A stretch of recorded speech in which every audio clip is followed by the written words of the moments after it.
शरणं हृदयं करणं उपकारणं यथा तीषाणं जिनके चेहरे पर प्रसन्नता का निवास स्थान रहता है, वाणी अमृत वर्षी होती है और क्रिया पर उपकार करना होता है, वो सदैव सदैव वंदनीय होते हैं। इसलिए आप सबको सबसे पहले हमारा नमस्कार, प्रणाम और बड़े प्रेम से दोनों हाथों पर उठा करके बोलिए जय श्री राम, जय श्री राम।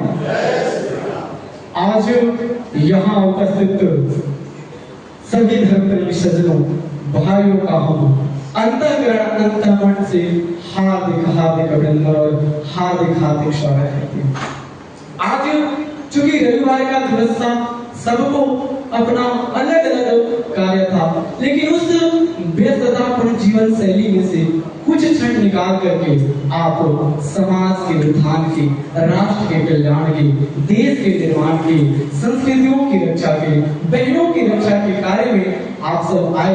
इसलिए पुनः आपका हार्दिक हार्दिक अभिनंदन और आपके इस त्याग के लिए आपकी पीढ़ियां सदैव आपका आभारी रहेगी।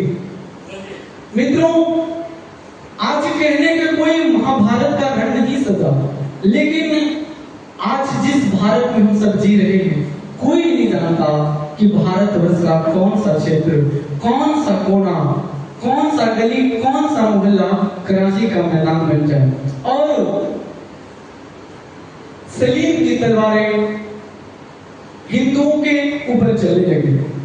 आज 2011 की जनगणना के अनुसार हम लोग बातें करें तो 9 राज्यों में हम सब अल्पसंख्यक हो चुके हैं। अभी 2021 का आया नहीं है और वैसे हम लोग 2025 के अक्टूबर में आ चुके हैं। भय से भी भयावह स्थिति हम हिंदुओं का अपने ही देश में हो चुका है। इसका कारण कोई और नहीं, स्वयं हम खुद ही हैं, क्योंकि हम कभी भी राष्ट्र के नाम पर, देश के नाम पर, धर्म के नाम पर एकत्र होते ही नहीं। दुश्मनों के पास जो सबसे बड़ी शक्ति है वो एकत्रीकरण की शक्ति है। धरती इधर से इधर हो जाए, 20 सप्ताह में 1 घंटे का समय निकाल करके सामूहिक रूप से, अगर वो नींबू बेचने वाला भिखारी हो या करोड़पति हो, अरबपति हो, अपने धर्म वालों के साथ, मजहब वालों के साथ अपने धर्म स्थान पे जाता ही जाता है। लेकिन हमारे हिंदू धर्म में ऐसी कोई संस्कृति वर्तमान समय में मजबूत नहीं है जो हम सब सामूहिक रूप से एक साथ एकत्र होकर के समाज, राष्ट्र और देश से बातें कर सके।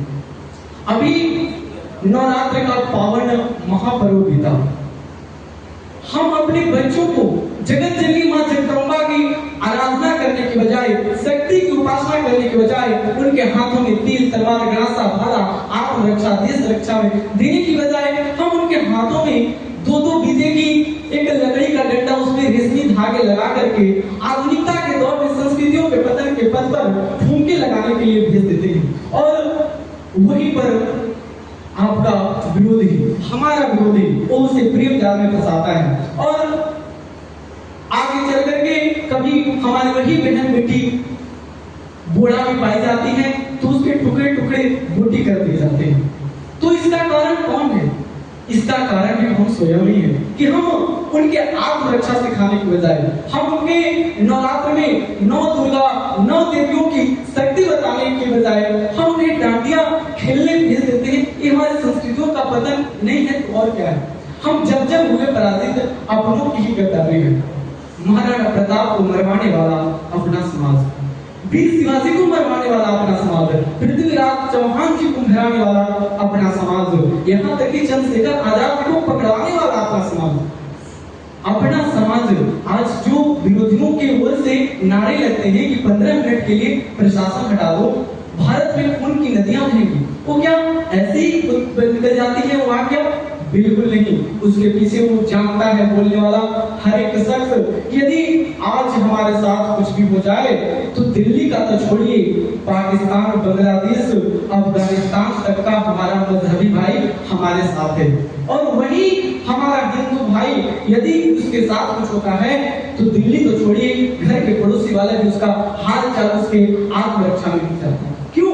इसका कारण भी है कि हम सब असंगठित है। इसका कारण है कि हम सब कभी एक साथ एकत्रित सामूहिक रूप से आते ही नहीं है।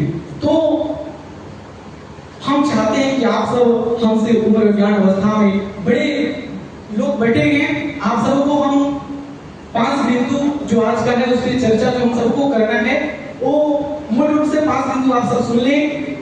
दुर्गा पूजा में लगे बैनर एवं अन्य अनुभव जो आपके पास हो वे आप हम सबके साथ साझा करेंगे, उससे आपके क्या विचार हैं। दूसरा है परत पुस्तक हेतु जूम या गूगल मीट पर बैठक करना, और तीसरा है आइलैंड मुखादियों जैसे प्रदर्शन पर समाज की क्या भूमिका है, और चौथा संगठनात्मक तौर पर अपनी पूरी कार्य योजना क्या है, इससे हम सब चर्चा करेंगे। और पांचवा है अपने व्यक्तिगत अनुभव से समाज की रक्षा, उपरोक्त चुनौतियों की रक्षा, देश राष्ट्र संस्कृति की रक्षा कैसे कर सके, इसके लिए हम आप सबको निमंत्रण देते हैं, आमंत्रण देते हैं। आप अपना विचार हम सबके साथ